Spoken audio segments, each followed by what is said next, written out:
Well, I've never been more proud of black athletes in my adult life, and the white athletes who supported them.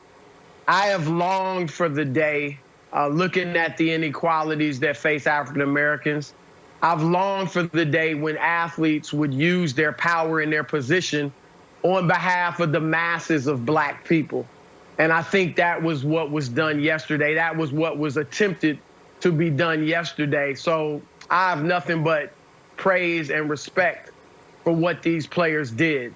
They're willing to sacrifice, it appears, their livelihoods, hundreds of thousands of dollars, perhaps millions of dollars on some players' parts, for change in this country, not so much on their behalf, but on the behalf of the African American community as a whole. And I think any American, regardless of race, regardless of your political stance, should be able to respect when you see people in a privileged position being willing to sacrifice some of their privilege for others who don't have their same privileges. So I give love to the players. Now, there's been a lot of talk about a plan. I like the fact that the Milwaukee Bucks were on the phone yesterday with Wisconsin legislators, the attorney general, the lieutenant governor, and they were given action steps by those legislators to hold people at every level of government accountable. And they found out that the legislature hadn't even met in months. And so they want to hold those people accountable. I also like the fact that LeBron James is saying, let's get the owners involved and hold them accountable. I hope the players are recognizing that these wealthy owners have major reach within society. They can reach out to lawmakers, politicians, police commissioners and chiefs, and get things done. We saw it in the case of Robert Kraft. Black entertainers and athletes have been trying for months to get Meek Mill, the rapper, out of prison. Robert Kraft goes and visits him, and 2 weeks later, Meek Mill is out. They have major reach, and I think that's maybe what LeBron James is talking about. Use your connections and your power on behalf of the black lives that you say matter. So I like that as well. And I'm going to say this too. Even if there isn't a well thought out plan, I still respect these athletes for saying, we are not going to entertain you, meaning white America for the most part, anymore without being fully respected as fellow and equal human beings. There is a long history in this country of blacks entertaining whites, whether it's through singing, dancing, foot races, boxing, wrestling, dating all the way back to slavery.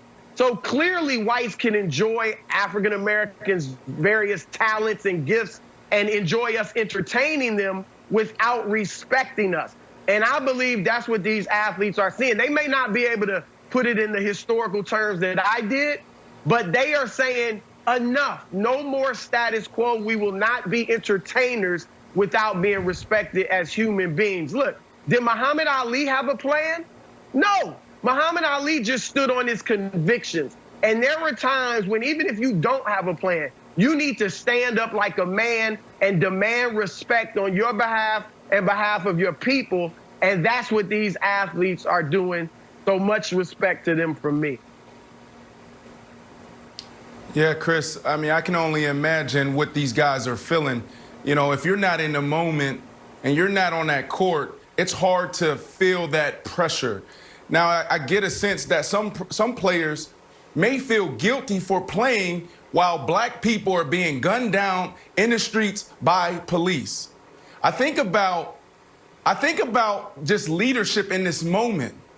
I think about the Todd Bowles of the world making quick decisions in the hard decisions fast. I think about Popovich leading with his heart. I think about Coach K actually embracing the uncomfortable. Like, I think about that. Why is it, Chris, that these players have to carry this weight? I don't get it. I don't understand when this is our country's problem. President Trump needs to stand up. President Trump tweet us. President Trump lock arms with us. President Trump march with us.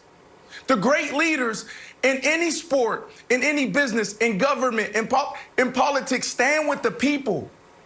Now, I'm not trying to make this into a political thing. It comes down to just fundamentals. I don't care about right or wrong. I don't care about who did what, who said what. I don't care about anybody's agenda. But when you're put in a position of power and you're called to lead, you need to lead. Where are you?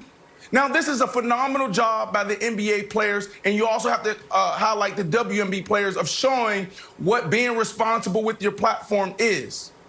Phenomenal job. But this is not their only job. It shouldn't even be their job. When we have the most powerful country in the world, we have a president who is more than capable to help. So for me, I think about sports and this reflection of sports being this microcosm and the reflection on society. So if society is broken, Chris, then sports should be broken as well. And I'll take it in a slightly different direction in this regard. Broussard, you alluded to some of the most powerful people in the world are sports owners. We talked about that earlier. I mean, the owner of the Magic is related to the Secretary of Education. The owner of the Nuggets is a Walton heir. Tillman Fertitta hangs out with the president regularly. So obviously, the players, I think, in part here are trying to press on the owners to use those leverages of power. But I also think part of this, and this is where I found myself the last few days, a part of this is just something of feeling broken and so beaten down that you just, at least for a moment, need to stop everything. Because what I do not believe it was simply Jacob Blake being shot 7 times in his back. I think it has, some of the players are reacting to the reaction to that from the general public, many of whom call themselves NBA fans, which is that we are seeing once again, there is a not small segment of America that will always be able to justify any use of force against any black person.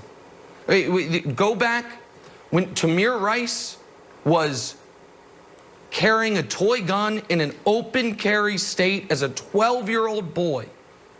And within 2 seconds of police arriving, he was shot down in the street, and then they cuffed his mom and sister when they ran over to help. And folks justified it. The Trayvon Martin, when he is followed and accosted by a would-be vigilante who disobeys the orders from the 911 dispatchers, starts a fight with him, and then starts losing the fight and kills him, people found a way to not only justify what George Zimmerman did, but in some circles turn him into a cult hero, where he's signing autographs. John Crawford is in an open carry state. In Ohio, walking around in Walmart, picks up a BB gun Walmart's selling, and within seconds of arriving, police kill him. And it's justified. Just recently, Ahmaud Arbery is stalked and murdered by a former cop and his family. And all of a sudden, we find surveillance footage. And it was like, well, what happened there was bad, but George Floyd, we thought that's going to be unjustifiable. Give it 3 weeks. And all of a sudden, folks are equivocating there. And it's already happening with Jacob Blake. I don't give a good damn what his criminal record was. And he had a knife in his car. We got 340 million guns in this country. He had a knife in his car, you put 7 in his back. So the people who are justifying these murders or shootings, the NBA players see it. They're in their mentions. We know that. They interact with the public on the internet the way many of us do. And I think some of them are disgusted by it and sick of it. And to your point, Broussard, I think they recognize you love us as far as we entertain you. And at the moment we stop entertaining you, we stop having any value as people. And if something will happen to us, even on camera, you will almost blindly explain away why we deserved it, had it coming, should have complied, or some other equivocation. And I think for some of these guys and for some of us, it's become too much.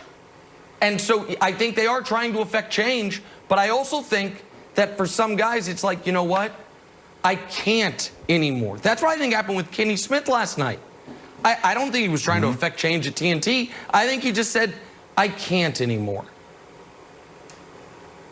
Yeah, Nick, that's what I was going to bring up. Being black. And I think you saw it with Doc Rivers the other night. You saw it just now with Chris Webber. I think that's what you saw kind of with Kenny Smith walking off the set. And a lot of America, particularly white Americans who may not interact with a lot of African Americans, they just see superstar, incredibly talented athletes and wealthy athletes because of their athletic ability, and they think everything is great. And yet many of these athletes, we know a few in the league, Sterling Brown and Thabo Sefolosha, have been victims of police brutality. And many of them have been stopped. I was with an athlete once myself, black athlete, and we were stopped in Beverly Hills in his car for no reason. And this still happens to many African Americans and many of these professional athletes. And I just think that is what you kind of see when what you just saw in Chris Webber, which was really, you could just see how emotional he was. And I think that is what they are saying. This is exhausting and we are tired of it. And bringing it back to the players, that these players can take a moment at a critical juncture in the playoffs and say, don't watch me in here. Watch what's happening in Kenosha. Don't watch us play here. Watch what's happening and talk about what's happening at every other city that's hurting right now.